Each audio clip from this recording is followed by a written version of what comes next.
한의사님들 전문의약품을 사용하시겠다고요? 당신들이 하고 싶은 건 한의학인가요? 아니면은 의사 코스프레인가요? 자, 한의사협회가 전문의약품을 이제 한의사들도 쓰겠다고 선언을 했죠. 한의학 신문에 난 기사만 보면 국소마취제인 리도카인을 본인 멋대로 쓴 한의사가 마치 죄가 없는 것처럼 기사를 내고, 자, 봐라, 법에서도 무죄 판결이 났으니까 이제 한의사들도 전문의약품을 써도 된다, 이렇게 이야기를 하고 있어요. 얼마나 허무맹랑한 얘기인지 일단 사실관계부터 한번 따져봅시다. 일단 이 사건은 2017년 함소화 제약이 운영하는 온라인 의약품 유통 사이트에서 전문의약품인 리도카인을 한의사에게 공급한 건에 대하여 의사협회가 한의사는 의료법 위반으로, 제약사는 약사법 위반으로 고발을 한 사건입니다. 그래서 결론은 어떻게 되었을까요? 당시 해당 한의사는 약침액에 리도카인을 혼합해 환부에 주사한 행위가 한방의료 행위가 아니었다고 인정해 한의사에 대해서는 의료법 위반으로 벌금형이 확정이 되었고, 함소화 제약에 대해서는 약사법 위반이 없었음을 들어 불기소 결정을 받았다. 요약하면 불법 의료 행위를 해서 한의사는 벌금형을 받았고, 제약사는 약사법에 관련된 규정이 없어서 불기소 처분이 난 거죠. 즉 현행법상 한의사들은 여전히 전문의약품을 쓰면 처벌을 받는다는 결론입니다. 아니, 그런데 이 결론이 어떻게 이런 식으로 바뀔 수가 있는 거죠? 혹시 합법의 뜻을 모르시나요? 사실 한의사들의 이런 떼쓰기 주장은 이번이 처음이 아니죠. 얼마 전에도 혈액 분석기와 엑스레이를 쓰겠다고 선언을 했어요. 그러니까 불법인데도 일단 쓰겠다고 선언을 하고 선빵을 날린 뒤 여론선동을 좀 하면서 간을 보다가 슬슬 하나씩 살짝 써보겠다는 거죠. 너무 뻔히 보여요. 제가 내일부터 운전면허도 없으면서 자동차를 몰겠다고 선언을 딱 하고 현행법과 밀당을 하면서 간간히 자동차 운전을 해서 운전을 배워나간다면 저는 뭘까요? 뭐긴 뭐야, 범죄자지. 한의사들이 혈액 분석기와 엑스레이를 왜 쓰면 안 되는지 궁금하신 분들은 제 이전 영상을 영상 말미에 링크해 두었으니 꼭 참고하시고요. 오늘은 한의사들이 전문의약품을 쓰면 어떤 일들이 벌어지는지 알아봅시다. 2017년 지금 사건에서 언급된 리도카인을 불법 사용한 한의원에서 40대 여성이 의식불명에 빠진 사건이 일어났죠. 환자는 내사 상태가 되었다고 하네요.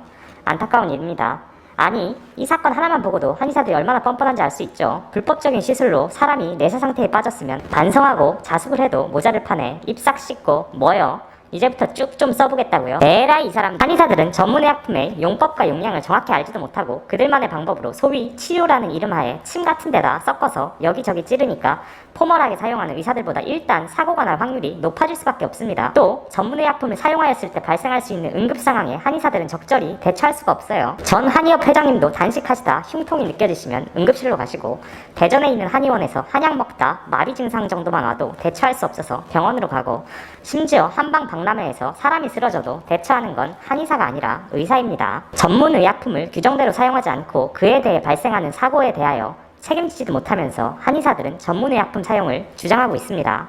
비단 리도카인뿐만이 아니라 한의사들의 의약품 불법 사용은 역대급 사건들을 많이 만들어 왔어요. 당뇨 한약이라고 판 것에 중국서 몰래 수입한 의약품을 섞어서 12년간 1만 3천여 명에게 36억을 챙긴 적도 있고, 통풍 특효 한약이라고 판 것에는 어김없이 스테로이드가 1일 허용치의 2배 이상 들어가 있었죠.